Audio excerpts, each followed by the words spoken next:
कोलकाता के आरजी कर medical college में 9 अगस्त को एक 31 वर्षीय ट्रेनी डॉक्टर के साथ रेप होता है और उसका मर्डर कर दिया जाता है।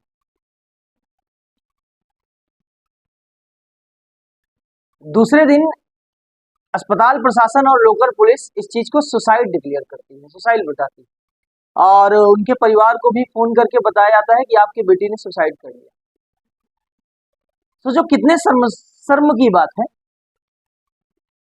कि एक अंधा व्यक्ति भी जो उस समय पर उस बॉडी को देखता, जिस तरह से छत बिछत वो बॉडी पड़ी हुई थी, शरीर में नीचे कोई कपड़े नहीं और जगह जगह पर चोट के निशान थे, आंखों से खून आ रहा था, मुंह से खून आ रहा था, नाक की हड्डी टूटी हुई थी, गले से खून आ रहा था और उसको हॉस्पिटल प्रशासन बोल रहा था कि ये सुसाइड है। फिर वहां जो डॉक्टर थे, डॉक्टरों ने जब हंगामा किया, लोगों ने हंगामा किया तो जांच की गई और जांच करने के बाद पता चला कि इसका जो आरोपी है वो आरोपी वहां पर काम करने वाला पुलिस का वॉलंटियर है, संजय रॉय नाम का एक शख्स। संजय राय को पकड़ लिया जाता है और उसकी हिम्मत देखिए, उसको शर्म नहीं आई कि वो इसके बाद भी बोलता है कि मुझे अपने किए पर कोई भी पछतावा नहीं।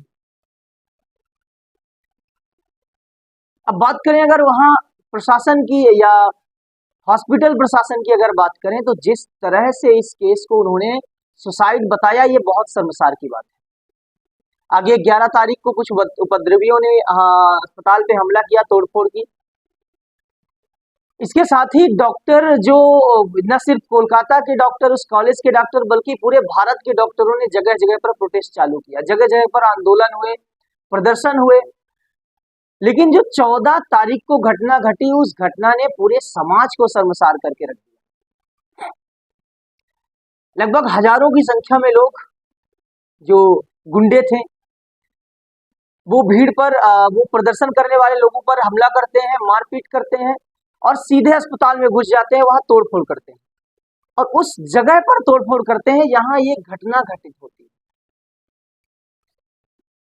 सोचिए, एक अंधा व्यक्ति भी हो, उसको देखकर ये लगेगा कि ये वहां सबूत मिटाने की साजिश थी। अच्छा, वहां पुलिस को कोई और सबूत मिलता नहीं है, पता चलता है कि वहां का सीसीटीवी खराब है। ऐसा क्यों होता है कि हमारे भारत में जब कोई ऐसी घटना होती है तो उस घटना की जगह का ही सीसीटीवी खराब हो जाता है, बाकी जगह का सीसीटीवी चलता रहता है। ये सिर्फ एक कॉलेज की बात नहीं है, आप देखो कई ऐसी प्रकार की चोरी होती हैं, कई और लूटपाट होते हैं, महिलाओं के साथ कई ऐसे गलत काम होते हैं और वहां का सीसीटीवी खराब पाया जाता है।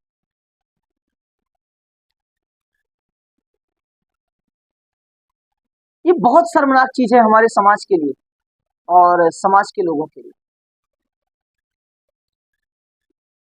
आपको पता है, जिस ट्रेनी डॉक्टर के साथ ये हुआ है वो अपने परिवार में अकेली लड़की थी और यहाँ सिर्फ एक लड़की है, एक डॉक्टर की नहीं है। एक डॉक्टर को बनने में लगभग 12 से 14 साल की बहुत कठिन मेहनत करनी पड़ती है पढ़ाई में और अपने भारत का one of the toughest exam NEET qualify करना पड़ता है, तब जाके कहीं वो एलिजिबल हो पाते हैं इसमें कि वो एक डॉक्टर बनने के लायक हो। उसके बाद भी बहुत सारी प्रोसेस होती है, उन प्रोसेस से गुजरने के बाद अगर सब में पास आउट हुए तब आप डॉक्टर बनते हैं। एक ऐसा देश जहां डॉक्टरों को भगवान का दर्जा दिया जाता है। सोचिए आप, हम जब जाते हैं हॉस्पिटल में या किसी डॉक्टर से मिलने जाते हैं तो हम उनको डॉक्टर साहब कहते हैं। इसके अलावा आप अंदाजा लगाइए या आप बताइए, आप किसको डॉक्टर साहब या किसको आप साहब करके बुलाते हैं? किसी को नहीं।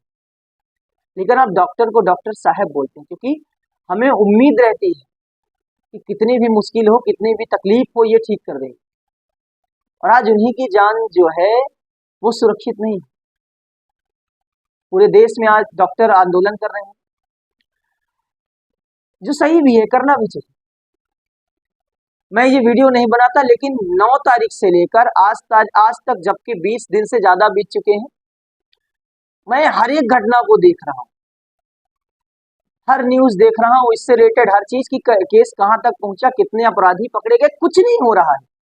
केवल एक अपराधी पकड़ा गया, वही उसी से बार बार पॉलीग्राफ टेस्ट हो रहा है, ये हो रहा है, वो हो रहा है। जबकि उस लड़की का जो ऑटोप्सी रिपोर्ट डॉक्टरों ने पेश किया था, जो पोस्टमार्टम रिपोर्ट आया था, वो दिल झकझोर देने वाली पोस्टमार्टम रिपोर्ट।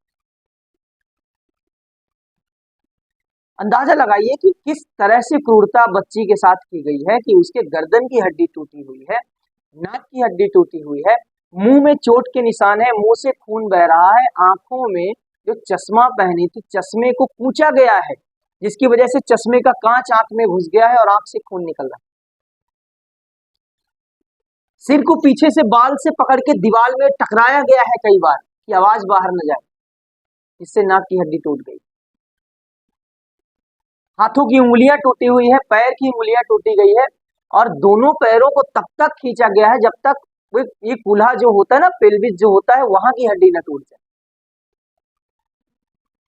और पीएम रिपोर्ट में डॉक्टर बताते हैं कि उसके दोनों जो टांगे थी, दोनों जो टांगे हैं वो 90 डिग्री तक। कितनी ज्यादती और कितनी क्रूरता की गई बच्ची के साथ। और उसके अलावा जो एक रिपोर्ट आती है, वो रिपोर्ट ये आती है कि इसके इंटरनल बॉडी पार्ट में जो है तो 151 ml सीमन पाया गया, जो कि किसी एक व्यक्ति से पॉसिबल है ही नहीं। मतलब इस घटना में एक से ज्यादा लोग शामिल हैं। अब एक से ज्यादा लोग कौन शामिल है पता नहीं। हमारे समाज के क्या है कि इस प्रकार से जब कोई घटना घटती है तो कुछ दिन तक लोग कैंडल मार्च निकालते हैं, चौराहों में आके आंदोलन करते हैं, जस्टिस जस्टिस जस्टिस का नारा लगाते हैं, अब कहते हैं केस सीबीआई को दे दिया जाए। आप रिपोर्ट उठा के देखेंगे पिछले 10 सालों में कितने केस सीबीआई के पास गए हैं और सीबीआई ने कितने केसों का रिजल्ट आपको दिया। अभी कुछ साल पहले मुंबई में एक अभिनेता, क्या नाम है, सुशांत सिंह राजपूत के साथ जो कांड हुआ था, उनकी डेथ हो गई थी।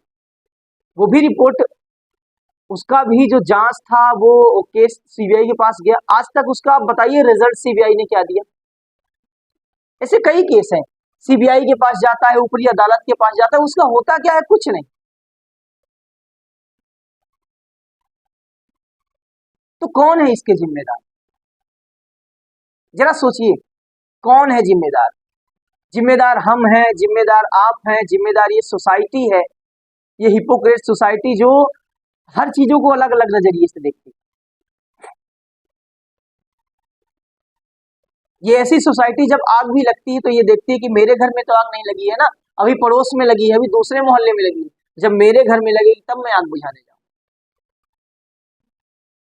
आज जब ये घटना हुई तो 2 दिन 4 दिन तक बड़ा आक्रोश था लोगों में, सोशल मीडिया में उन्होंने पोस्ट डाल दी और बड़ा ज्ञान बताने चल रहे हैं कि लड़कियों के लिए ये होना चाहिए, वो होना चाहिए, ऐसा होना चाहिए, वैसा होना चाहिए। खुद के अंदर कब बदलाव होगा? कभी नहीं बदलाव होगा। बस इंतजार करते रहो कि प्रशासन करेगा, ये न्याय मिलेगा, वहां से मिलेगा, यहाँ से। अरे ये चीजें तुमको घर से करना पड़ेगा, अपने घर से सुधारो ये चीजें।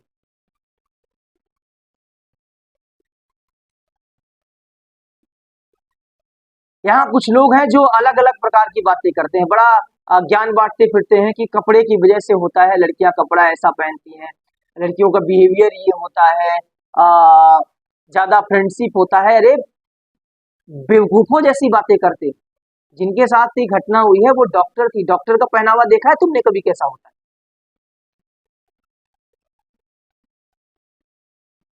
आज समाज में हर जगह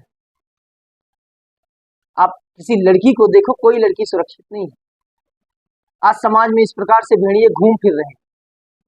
आज बच्ची अपने घर में, अपने पड़ोस में, अपने कार्य क्षेत्र में, अपने ऑफिस में, कहीं भी सुरक्षित नहीं।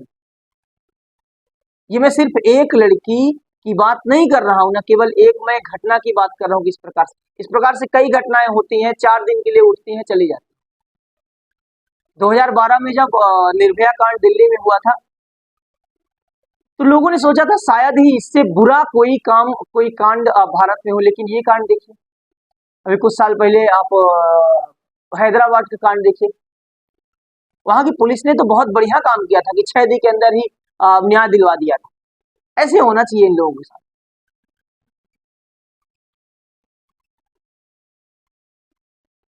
कौन जिम्मेदार है इसका?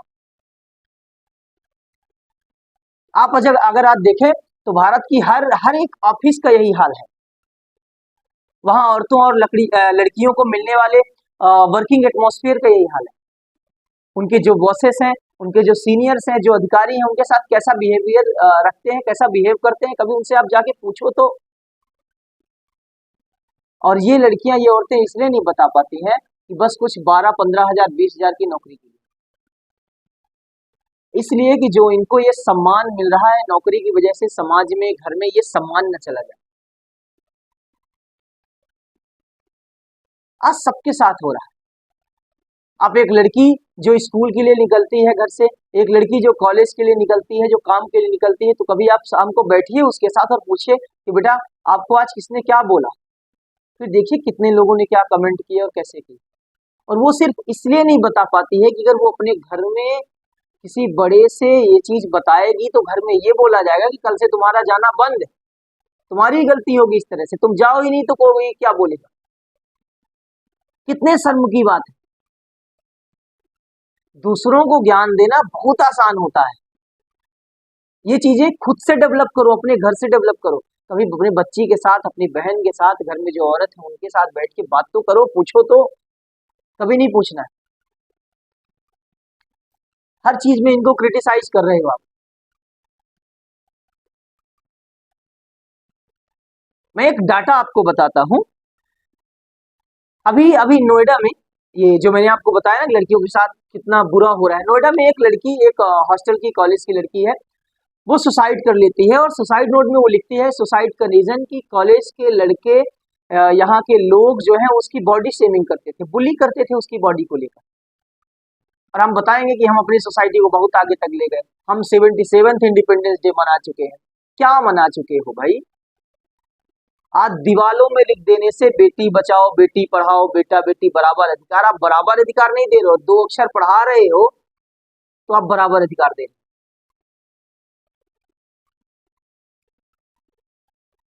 आपको मैं बताऊं कि नेशनल जुडिशियल डेटा ग्रिड एनआईडीजी के मुताबिक इस वक्त देश की अलग अलग अदालतों में लगभग 4,40,000 केस पेंडिंग पड़े हुए, जिनमें से लगभग 8% यानी कि लगभग लगभग 36,000 प्लस केस महिलाओं ने रजिस्टर्ड करवाए। और इसमें भी 45% मामलों में या तो वकील टाइम पे नहीं पहुंचते हैं, या तो अपराधी को जमानत मिल जाती है और वो बड़े बस आराम से घूम रहे होते हैं। और बचे हुए जो केस हैं, इनमें 7% केस में ऊपरी अदालतों का स्टे चल रहा होता है। और ऐसा नहीं है, समय समय पर अदालतों ने भी बयान जारी किए हैं, अदालतों ने भी कहा है इसके बारे में। आपको बता दें कि सुप्रीम कोर्ट पिछले 10 सालों से ऐसी बातें कर रहे हैं। बार बार सुप्रीम कोर्ट ने कहा है कि औरतों के खिलाफ होने वाले मामलों को जल्द से जल्द निपटाया जाए। मार्च 2013 में दिल्ली हाई कोर्ट ने बोला था कि पुलिस महिलाओं के प्रति ज्यादा संवेदनशील हो, उनके जो रिपोर्ट है, उनके द्वारा दर्ज की गई शिकायत हो, उनको ध्यान से देखा जाए। 2013 में ही सुप्रीम कोर्ट ने बोला था कि जो ट्रायल कोर्ट है, उनको महिलाओं से संबंधित किसी भी प्रकार की केस को 2 से 3 माह में निपटाया जाना चाहिए। अक्टूबर 2018 में बॉम्बे हाई कोर्ट ने बोला था कि अदालतों की ये ड्यूटी है कि महिला से रिलेटेड या रेप केस से रिलेटेड कोई भी मामले हों, उनको जल्द से जल्द निपटाए। 2019 में हाई कोर्ट ने कहा था कि रेप के मामले में अदालतों को लंबी तारीख देने से बचना चाहिए और 2 या 3 माह के अंदर इस केस को निपटाना चाहिए। ऐसे ही अगस्त 2021 में गुवाहाटी हाई कोर्ट और अक्टूबर 2013 में सुप्रीम कोर्ट ने बोला था कि औरतों के खिलाफ होने वाले क्राइम की जो रिपोर्ट होती है, जो केस होती है, इसको तेजी से निपटाए जाने के प्रयास करने चाहिए। लेकिन अभी तक क्या हुआ? कितने केसों को तेजी से निपटाया गया, कितने केसों में बहुत जल्दी न्याय मिल गया? कुछ नहीं, वो घिसा पिटा न्याय भी जब देर से मिले तो पूरा न्याय नहीं कहलाता है।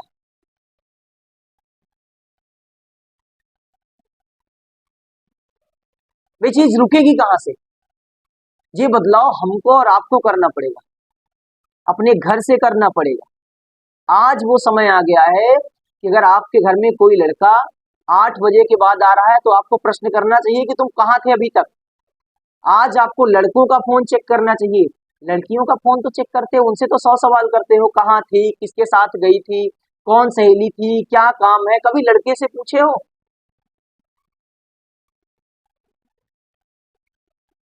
आज समाज में एक भी लड़की सुरक्षित नहीं है। ये जो दिखावा कर रहे हैं ना पूरे समाज के लोग, हम आप सब लोग बराबर का अधिकार दे रहे हैं, कुछ बराबर का अधिकार नहीं दे रहे। आज अपने घर में प्रश्न करो, आज समय है और यही समय है कि ये दीवालों में लिखने का टाइम नहीं है, बेटी बचाओ बेटी पढ़ाओ, बेटा बेटी बराबर अधिकार। आज बेटा पढ़ाओ और बेटों को संस्कार दिखाओ, संस्कार सिखाओ, इनको पढ़ाओ, इनको ज्यादा जरूरत है पढ़ने की, इनको ज्यादा संस्कार की जरूरत है। मुझे तो लगता है कि अगर जानवर बोल पाते ना, तो जब लड़कियां रोड में गुजरती हैं और 2-4 कुत्ते उधर से निकलते हैं तो ये डर जाते हैं कोई कुत्ता काट न ले। तो अगर जानवर बोल पाते तो जानवर कहते कि दीदी आप डरो मत, हम कुत्ते हैं, हम इंसान नहीं है, कुछ नहीं करेंगे।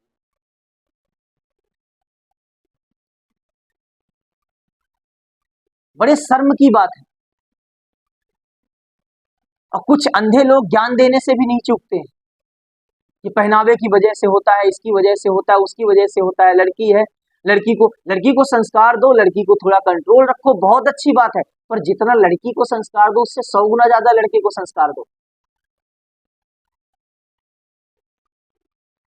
मैंने एक रिपोर्ट देखी, वहां पर मैंने जब चेक किया तो मुझे पता चला कि इस केस में लड़की के पक्ष में केवल 4 वकील हैं और उसके विपक्ष में 21 वकीलों की फौज है, देश के नामी वकील हैं, और इसमें से कुछ महिलाएं भी हैं, बस महिला वकील भी हैं। अब बताइए कितने शर्म की बात है। कब ध्यान आएगा, कब ये सोसाइटी जागेगी, कब नींद खुलेगी इस सोसाइटी की, पता नहीं। उम्मीद है जल्द ही खुल जाए, इसके पहले कि पूरी दुनिया की ही अब नींद आ जाए, सब पूरी दुनिया ही नष्ट हो जाए, क्योंकि नष्ट होगी, अति बहुत दिन तक नहीं चलती है। और मैं तो चाहता हूं कि अगर दुनिया कभी नष्ट होने वाली है तो यही सही समय है, कोई फिर से एस्ट्रॉइड आए, कोई उनका पिंड गिरे पृथ्वी पर और पृथ्वी नष्ट हो जाए, क्योंकि ऐसे लोग पृथ्वी में रहना, ऐसे एग्जिस्ट ही नहीं करना चाहिए पृथ्वी में। मेरा आपसे हाथ जोड़ के निवेदन है कि एक बार बैठ के आप सोचो कि अब किसको संस्कार देने का समय है, अब किससे प्रश्न करने का समय है, लड़की से या लड़के से। सोशल मीडिया में दिखावा मत करो, ये 2-4 पोस्ट मत डालो, ये फेसबुक में और स्टेटस डालने से नहीं होगा, बाहर निकाल के कैंडल मार्च करने से नहीं होगा। कैंडल मार्च ये सिखा किसने दिया है आपको? हमारे यहाँ किसी औरत के साथ, किसी महिला के साथ बदतमीजी करने पर महाभारत हुई है, लंका जले। कैंडल लेके भगवान राम और उनकी सेना नहीं गई थी रावण के पास, शर्म आना चाहिए। खुश हो जाते हैं कि बस सीबीआई ले लिए, सीबीआई सब ठीक कर देगी, ठीक तुमको करना पड़ेगा। और मैं ये लोगों के, कुछ लोगों के बयान देखता हूँ ना, जो कुछ भावी प्रधानमंत्री बने हैं, इनके बयान मैंने इस केस से रिलेटेड सुना है, और जिस जगह पर ये कांड हुआ है उस स्टेट की मुख्यमंत्री, जो कि महिला मुख्यमंत्री हैं, उनके बयान सुने हैं, तो शर्म आती है मुझे कि ऐसे समाज का मैं हिस्सा हूं और ऐसा समाज एग्जिस्ट करता है, ऐसा समाज रहता है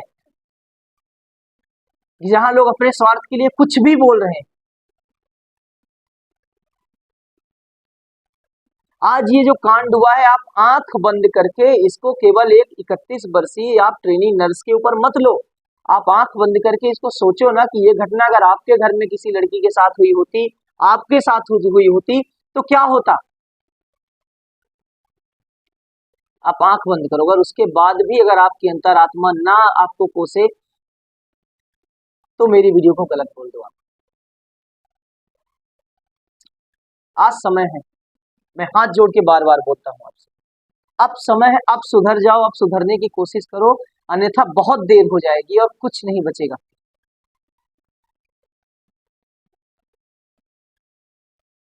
जय हिंद।